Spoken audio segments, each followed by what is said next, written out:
Achieved with CryEngine.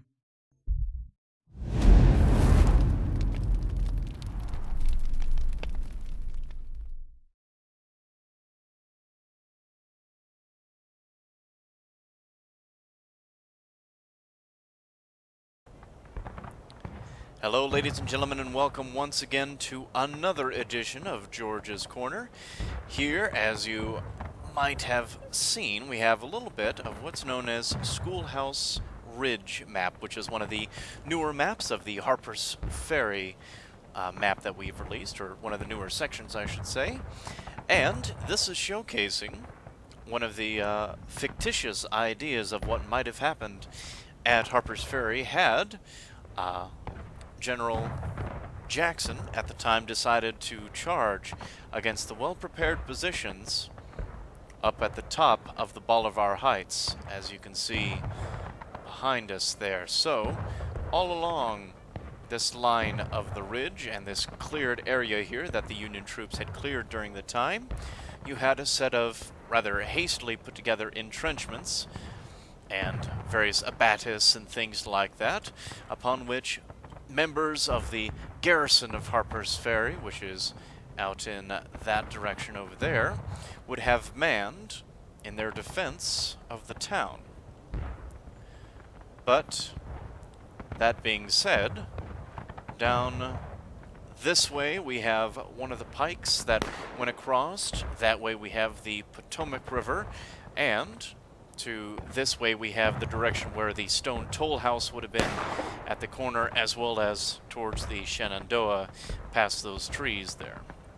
Whereas on this bit of hill right here was Schoolhouse Ridge, which General Jackson had some of his men arraigned the day of the 12th and 13th, and then finally by the 14th and 15th, as they were trying to assault the town of Harpers Ferry, you had quite a few men of A.P. Hill's division, light division, that went crossed from right to left in the direction there to actually scoot around the entirety of the defensive lines.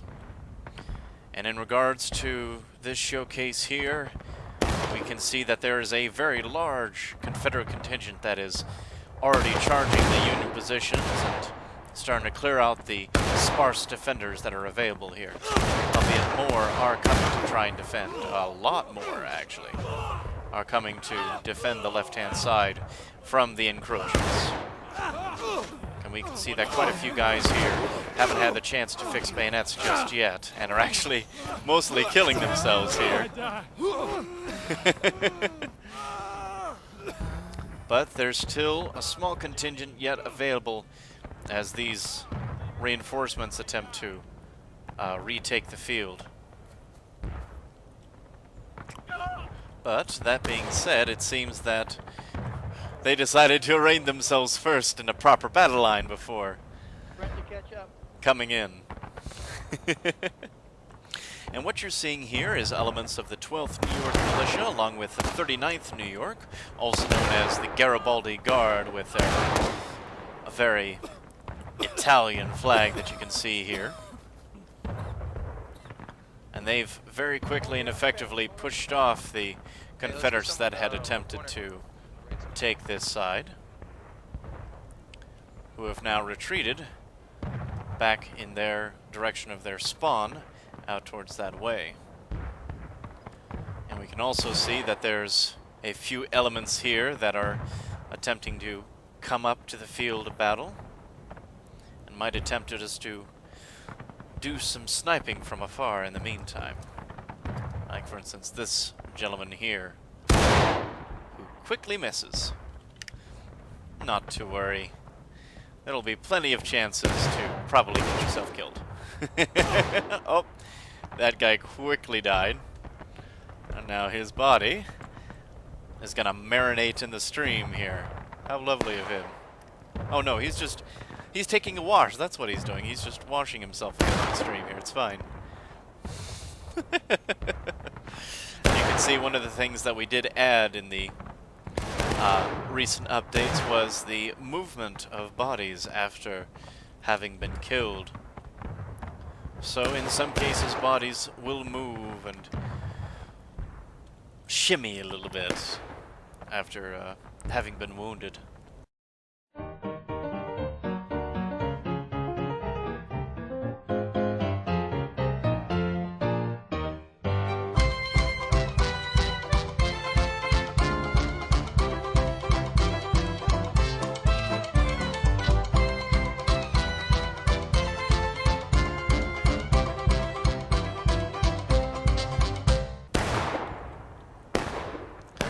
Now, if we were to take a look at another section of the field, for instance, if we were to head over to this side, we can see that there is a large contingent of Confederates that have taken over the right-hand side, whereas there is, unfortunately, a bloodbath of just open fields where the poor Union boys are sitting ducks. That being said, the main battle line has departed the defensive position of the point. So now, perhaps realizing their mistake, they're actually going to be fielding their way back to the main lines. Let's see if these Confederates realize the terror awaiting them. So already there's a few of them that are moving to respond, but the majority of them have not yet realized what's heading towards them. Nice map for a lane ball.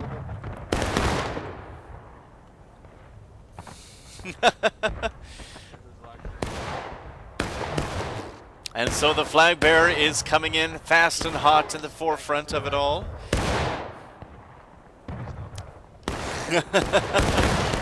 Oh, and he actually is able to not get killed. That's probably quickly about to change here. Yep, there he goes. He is down for the count now. They're running.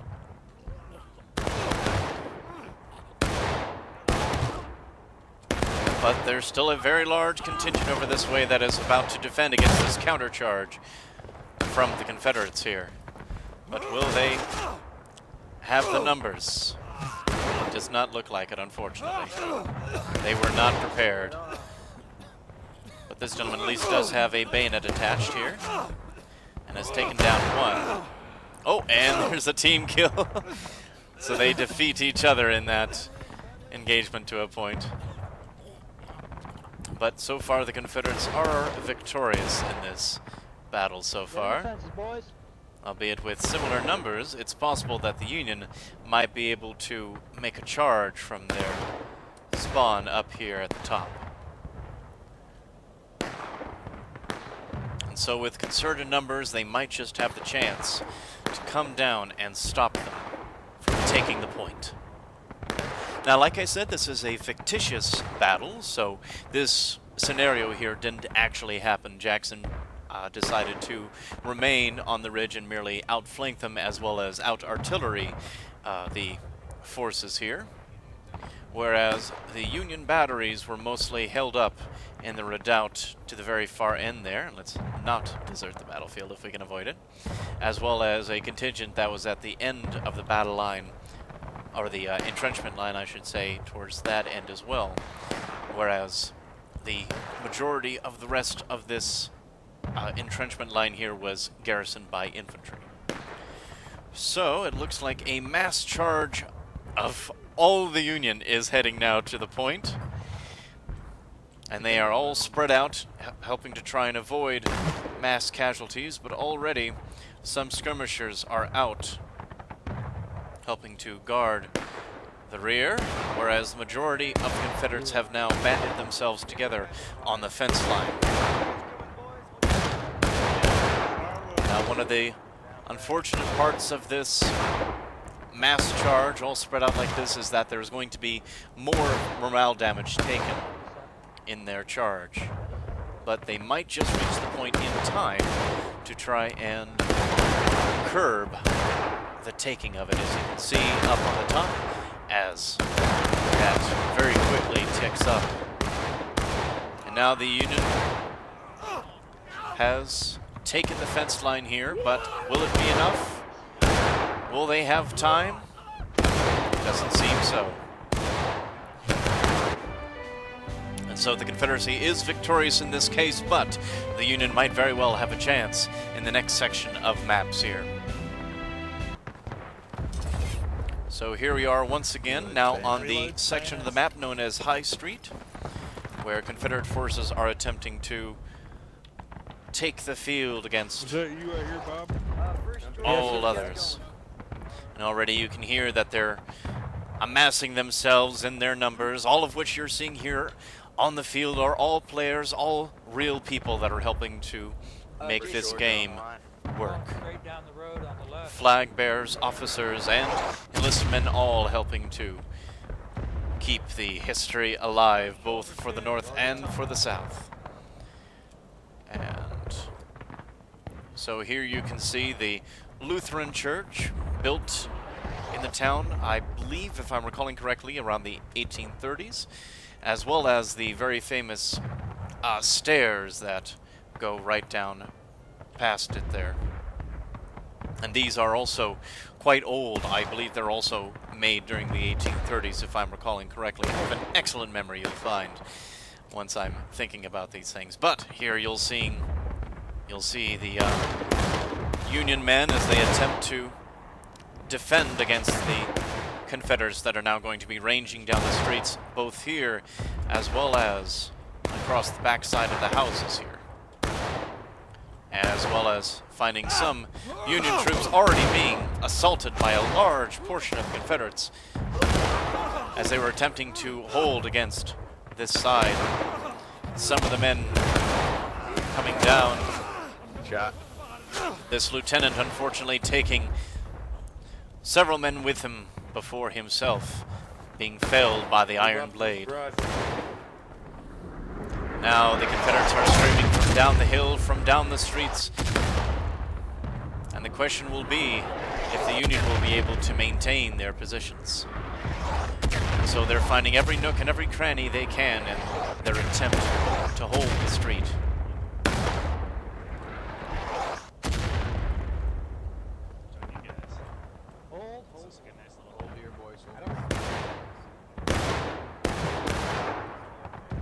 So the majority of men have taken position in a proper line of battle down here just below the point, but have now been moved perhaps to a different position instead, as there are many Confederates now positioned in the various alleyways here.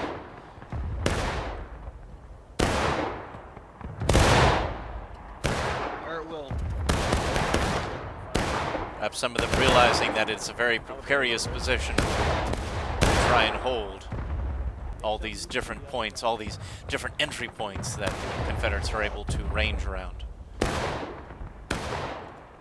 So if we were to hold right click, we can better see the range of the different lines here, with some taking position here in the tree line, ranging against several Union troops positioned at stone walls and whatever cover that can be afforded. And even, I thought I saw somebody that was up there, but the majority of the rebel positions have taken point here in the woods, with some trying to range into the streets, trying to take what pot shots they can. But the majority of the Union line has taken position here.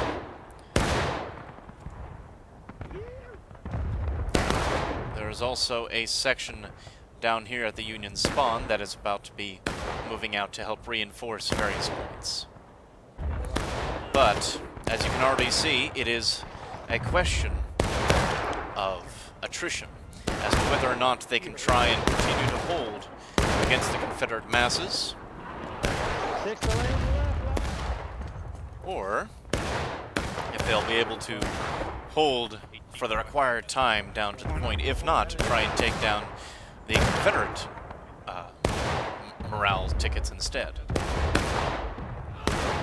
But as mentioned, it is a perhaps losing battle to try and do that, as best they might try.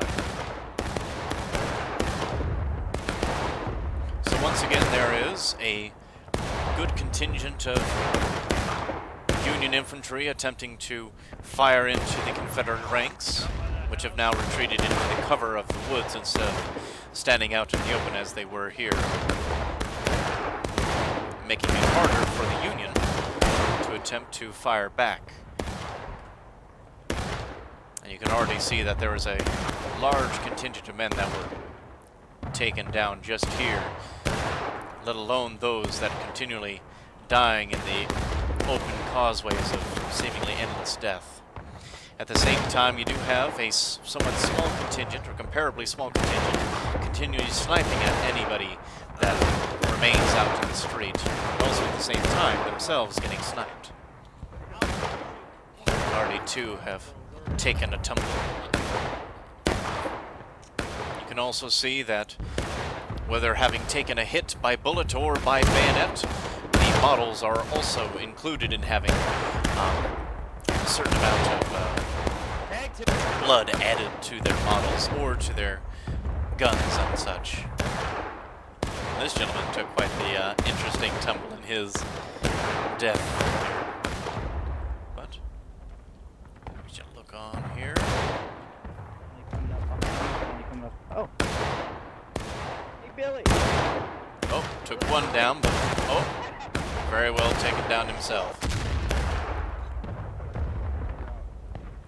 But more are continuing to try and hold the point as best they can.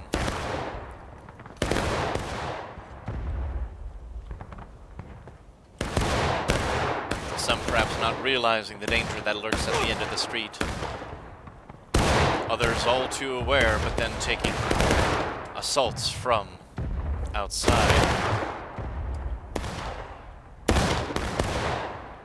But now both sides have gone down to engage, have formed their lines, and are doing the best they can to defend, with still 35 minutes left on the count.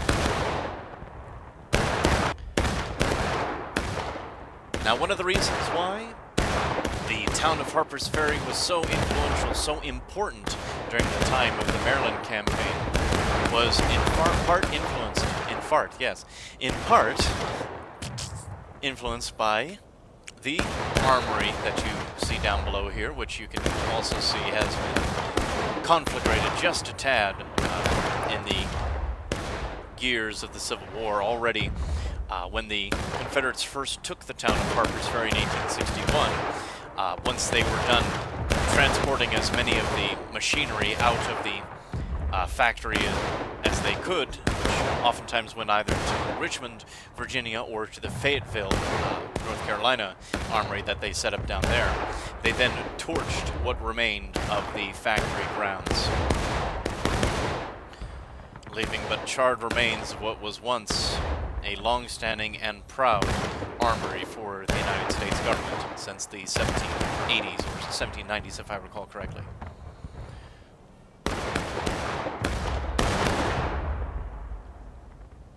And we can see that this brave officer is attempting to take down some men as best he can, but only taking down one in his attempts before he himself went down. Perhaps not the best use of a valuable officer slot and morale slot, but to each their own. And here we have some members of infantry just waiting for more to poke their heads out. And unfortunately missing their slots and chances. And the Sergeant Major over here also attempting to help in the defense of the road as well as whatever else can be done. But at this point, there's just a few of those endpoint skirmishers left, a total of 7 by the looks of it.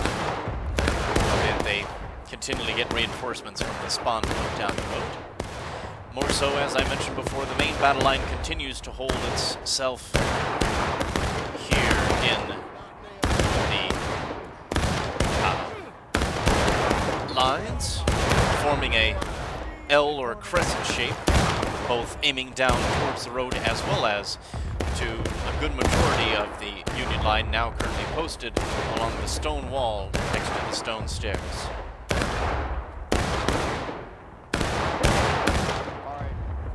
casualties have been taken, but notably lesser so over here on the Union side than perhaps on the Confederate side, even with the advantages of being in line, meaning that they're taking less to their morale. They are out here in the open for the most part, and because of it, even with the dip in the terrain that they're able to take advantage of, it means they are going to be taking more casualties because of it than those that are behind the stone wall.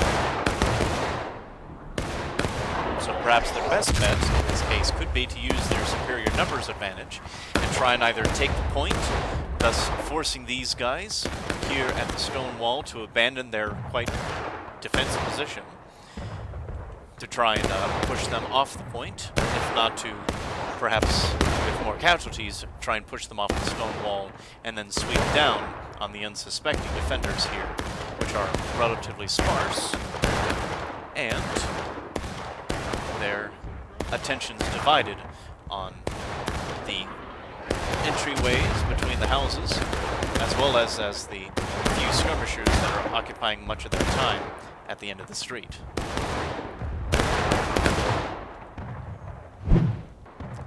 Once again, the Confederate positions are, or the Union positions, I should say, are, to an extent, dear Lord, this pile of bodies, my God, are to an extent, wow, so many bodies, dear Lordy me, are quite exposed in comparison to what could be afforded. Recipe. So on this first day, we are showcasing the siege of Harpers Ferry, and then in the coming days, both Sunday and Monday, we'll be also showcasing the actual Battle of Antietam during this anniversary weekend. So we want to thank everybody and all that were able to join in here during the battle, and we also certainly want to thank each and every one of you that are going to be watching this video once it's come out. And with any luck, if you haven't already, you'll be interested in actually helping our crowdfunding campaign already. Because of your generosity we have, and the generosity of the community at large, we have already raised almost $1 million. And with every dollar that we raise, we're able to help continue the production of this game and make it so that we can get it out all the faster with a more complete product. But it seems it is the Confederacy that is victorious in this engagement once again. But with any luck, there's still yet more chances to go as we continue to celebrate the Antietam weekend.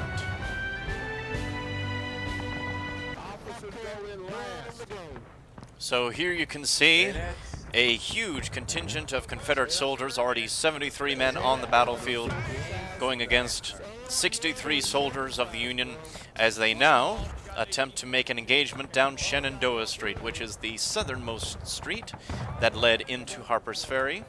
Assault, but already a humongous charge is making their way down the line, going against the rather weak Union center.